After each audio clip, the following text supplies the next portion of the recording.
Feel the rhythm, feel the rhyme, get on up, it's bobsleigh time. Those words will take most back to some point in their younger years when they watched Disney's account of the remarkable story of Jamaica's first ever bobsleigh team. Cool Runnings is a fun movie. It takes an amazing event and, as Disney does, it puts its creative spin on things to produce a very Hollywood-esque tale of a sports team being up against it, almost failing but ending up winning over their critics for the usual happy ending. The truth is, there was a lot of creative licensing used in the making of the movie. No sprinters fell at the trials for the Jamaican Summer Olympics team. Nobody's dad was good friends with the disgraced gold medal winning bobsledder.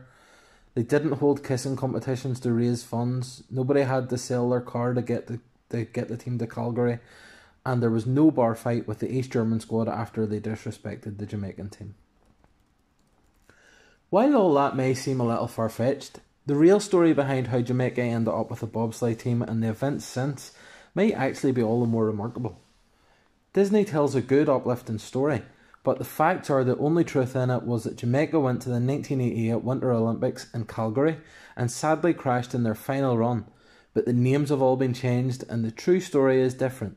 So what did happen in the lead up to Jamaica taking their place at the top of the hill? For an island of fewer than 3 million people, Jamaica has a proud Olympic tradition. While it was nothing like the recent sprint dominance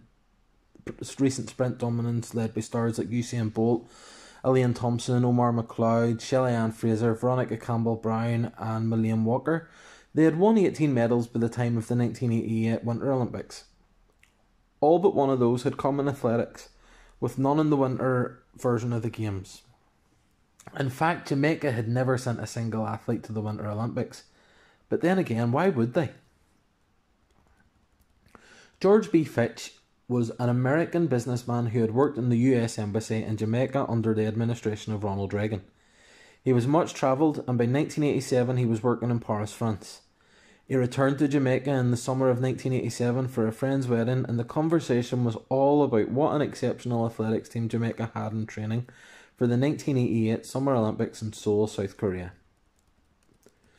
Fitch had an unusual take on athletes in that he believed if someone was a natural athlete, they could adapt to another sport.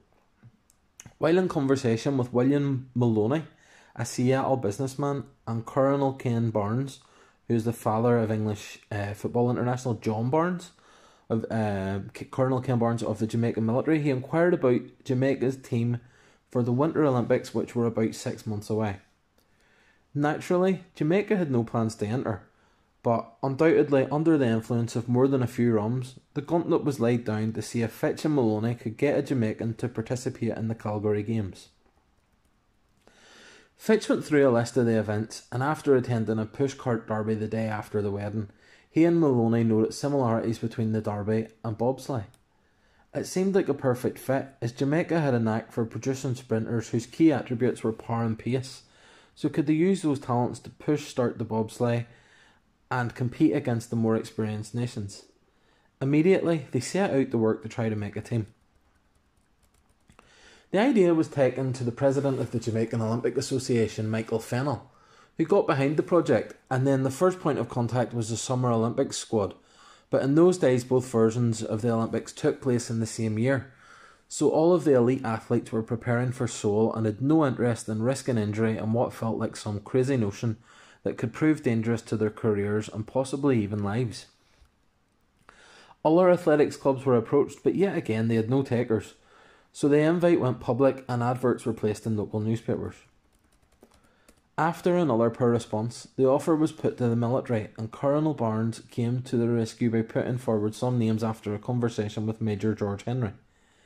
The names included the Jamaican Defence Forces 100 metre champion, Michael White, and the 800 metre champion, Devon Harris. It was also noted that they needed somebody to drive the sleigh, so who better than one of the helicopter pilots, Dudley Stokes. The original fourth member of the team was Samuel Clayton, a railway engineer. Freddie Powell, a reggae singer, and Caswell Allen were added to the team later, and Jamaica now had its very own bobsleigh team. Howard Seiler, who was a two-time Olympian for the USA, although not a disgraced one as portrayed by John Candy in the film, was added as the team's first coach. Naturally, it wasn't just as straightforward as that, and now that they had the bodies, the next aim would be to introduce them to a bobsleigh, which none of them had ever seen before. Fitch sponsored most of the venture, paying $92,000 from his own pocket along with some funds from the Jamaican Tourist Board, and the training program saw the team go to Lake Placid, New York, initially before returning to Jamaica. With no snow and no bobsleigh tracks, they had to practice using a makeshift sleigh on wheels at an army base. They then had 6 weeks in Calgary before travelling to Lascelles, Austria, to participate in a competition that would make them eligible for the Games. They had Christmas at home before spending most of January back at Lake Placid, which brought them some attention from the US media. Whilst in Eagles, Austria, the team met up with Sepp Haidacher, who had captained the Austrian team at the 1984 Olympics. He ran a bobsleigh school, and he offered a lot of help and encouragement to the team. He was eventually brought in as another coach, and he would go on to be seen as the godfather of the bobsleigh movement within Jamaica, and an inspiration to all future teams from the island. With the team in place, quality coaching and Fitch bankroll on it, you would think the drama was over, but Jamaica still had to overcome one more hurdle when a decision was made by the Fédération Internationale de Bobsleigh et du Toboggan, the FIBT, that as this was nothing more than a publicity stunt, the team would be banned from entering. In the end, Prince Albert of Monaco, who was a senior vice president with the IOC, fought their corner, and the decision was overturned, and the dream of a Jamaican team at the Winter Olympics was back on. The team went to Calgary early to acclimatise themselves, and in the end they took 5 athletes with them. Devon Horace, Michael White, Dudley Stokes, Caswell Allen and Freddie Powell made the journey, and the plan was that 2 would be selected to participate in the 2-man event in the opening days of competition. Once in Calgary, Powell became more of a publicity man and dealt with a lot of the growing media attention, as he was drawn to the limelight and could be found all over Calgary singing the now famous Hobbin' and a Bobbin' song. With Powell taking the pressure away from the other 4 athletes, the field was narrowed, and it would become even smaller when Allen picked up an injury, when he fell while the team were practicing their push starts on a frozen lake in Calgary.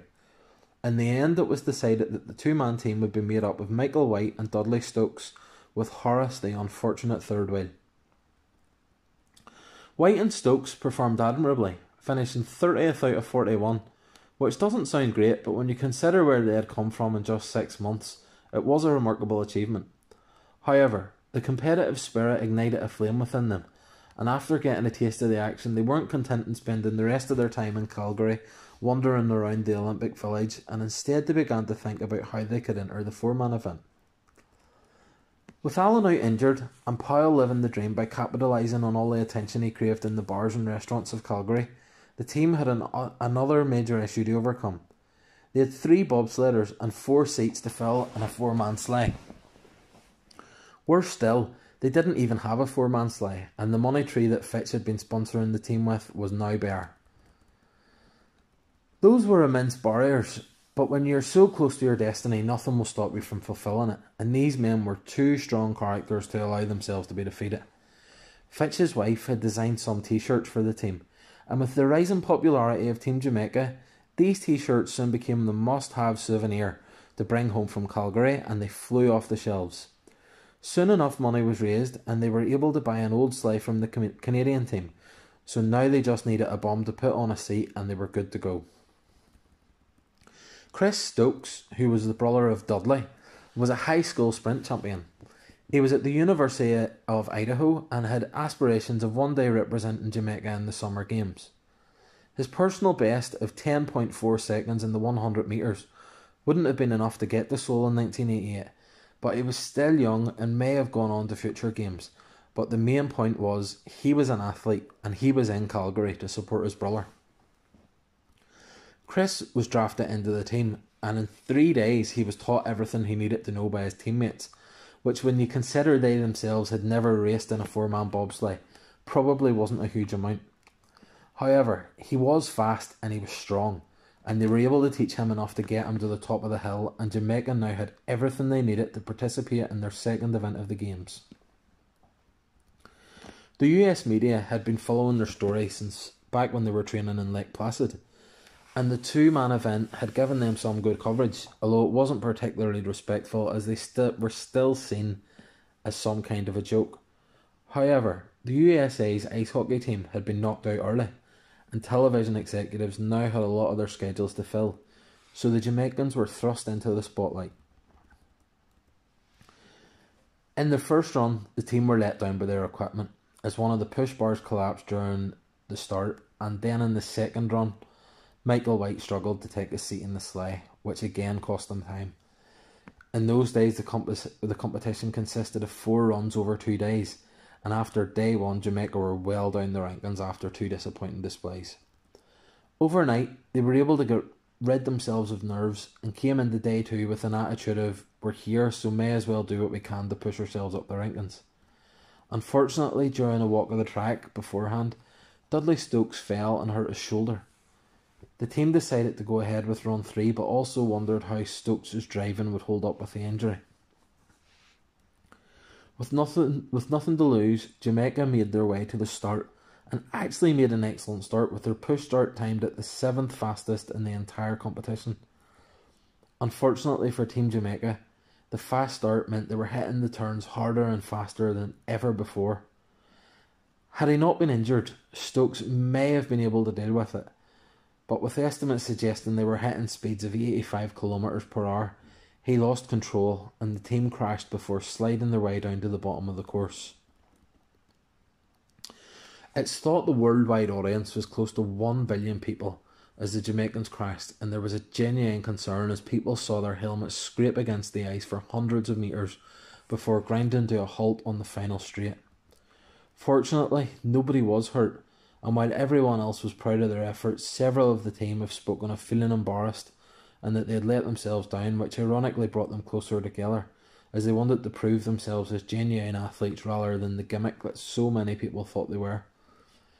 After the games, Fitch was convinced to stay on as the president of the Jamaican Bobsleigh Federation, and he formalised the position of Haidacher as the team's coach.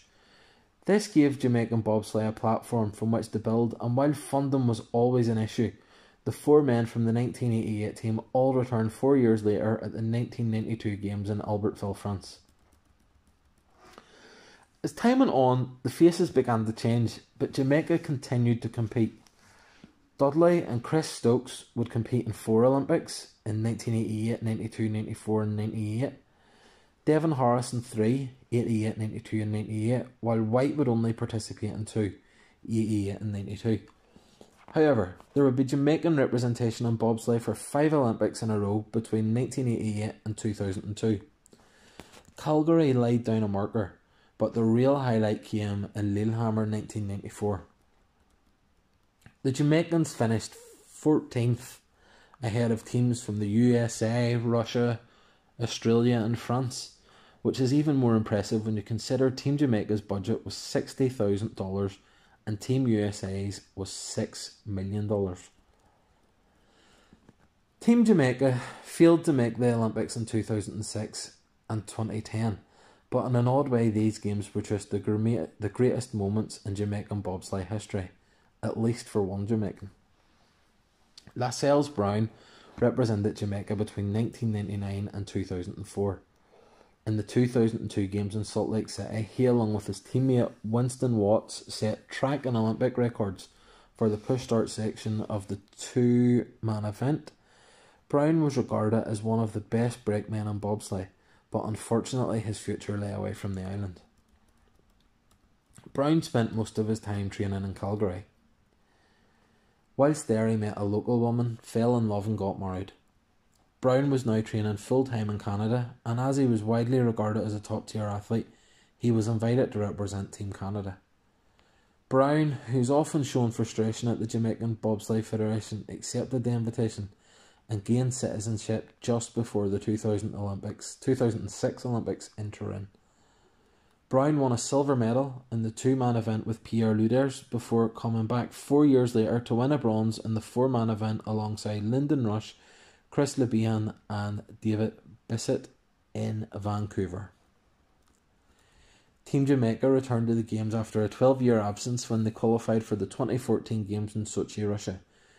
In 2018, Jamaica made it to Pyeongchang, South Korea, and 30 years on from making their debut Winter Olympics appearance, it was time for another first, with Jamaica having a women's team at the Games, and this time it was actually a bit more like the movie that made them all famous. Cool Runnings begins with the trials for the Jamaican Olympic sprint team. There's a fall and 3 men go down, and they all ultimately end up in the bobsleigh team. While nobody fell at any trials, the 2018 team did include an athlete who was a genuine world-class sprinter in Carrie Russell. Russell won a bronze medal in the 2006 World Junior Championships over 100 metres and would go on to win gold as part of the Jamaican women's 4x100 metre relay team at the 2013 World Championships in Moscow. She was also a gold medalist in the 100 metres at the 2011 Summer Universiade, the World University Games. Her personal best over 100 metres, 10.98 seconds, and 200 metres, 22.62 seconds, would have been enough for 5th place in both events at the 2019 World Championships, which shows that at her best, she was an elite athlete.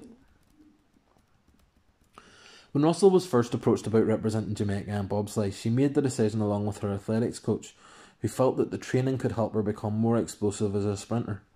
She trained for both athletics and bobsleigh for a time before deciding to put all her efforts into bobsleigh and make a push to become a Winter Olympian alongside Jazmine Fenlator-Victorian, who had an interesting story to tell herself.